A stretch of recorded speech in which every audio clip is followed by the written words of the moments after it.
The date was Wednesday, December the 21st. The year was 2022. Today it's 2023, January the 21st. The number of the anachronism, 3,803. The subtitle, Self-Preservation. The epigraph, by Vanessa Wong. We, in all caps, 1987. We, 1969. Vanessa Wong. Today I'm distracted by what would, under, let's call them normal circumstances, be a minor disturbance, a blip, something quite easily fixed. An obstacle, the obliteration of such, is like flipping a magical switch and kaboom, it's gone. A flick that removes all too much life when the general circumstances, as they were, as they might have been, have sunk. And that's when somebody says that they've, with a whew, finally hit rock bottom. It is as if they drove down their own self with some sort of gotta get there deliberation, with intent, so as to, what, rise above it? Nope, no way, I say. When one has been dealt a particular hand, when I was dealt a particular hand, found myself in a circumstance so abnormal, so unfamiliar, when I look around and there is no one to get me out of it. And my means, mental, physical, and most often financial, or whatever, are not those which I have become accustomed over a half decade of life, which found me with a significant, with a living that's dwindling already, as in there's not time to dwindle, which finds me with a living that's dwindling already, as in there's not time to dawdle with one more obstacle. But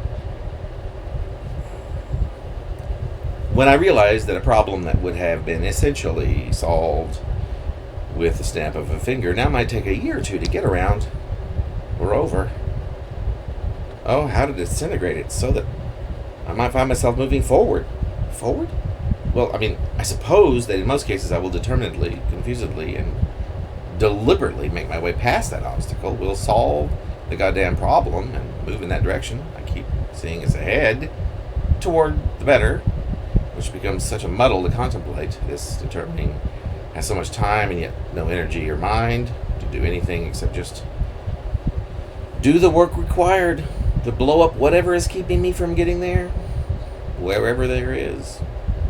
And wherever that where is, in my mind, it's always to a place where all of this extra time that is required in getting rid of whatever keeps me from getting there shortens back into the moments it takes to, say, snap a finger, wriggle my mouth or my nose, or nod my head like a genie or Samantha, or to have my feet together and whisper, "There's no place like home.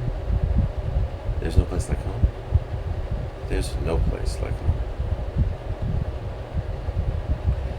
Or look to my right or left, or shout the name of the person in the room next to me in a little pretend cry for help.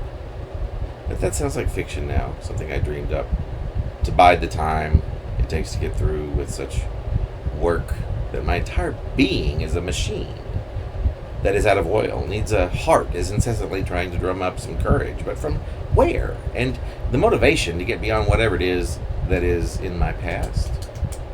My path to wherever it is that is familiar, that is life, so that when I wake up, there everyone is, that loving panorama of support. Each babbling head is telling me that from what I awaken is just a bad dream.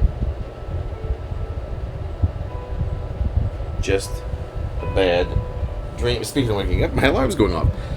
Just a bad dream.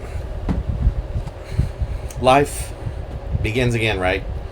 So much life that the dream that seemed to last forever was just an anomaly that, with distance created by time, by real life, becomes smaller and smaller until it is not but a blip, otherwise known as the brunt of my education, perhaps, or my final exam. It's too soon to know, but sure, a cocoon, so to speak, wherein I hibernate for so long that I break through, refreshed and yet ravenous. Oh, to be back among the living. Who would not when one is lost, back to the joys of the living. Yes, that's what's for me, or will be soon. Living and learning and wacky adventure. Family and friends. Yes, sir. I do hope that everyone's already here already, gathered around me for when I awaken, because yes, I shall be doing that soon, awakening.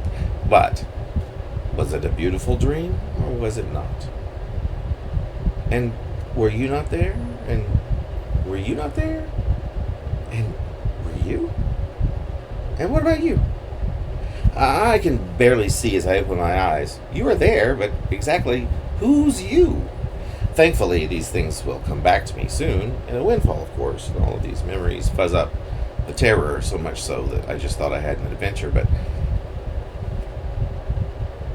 wasn't it only a dream? I made some imagined friends on a long and fantastical journey. Memories make me happy, but these ones are fading so horribly fast. They fade into a reality with which I collide. At last, I'm so ready for it to arrive.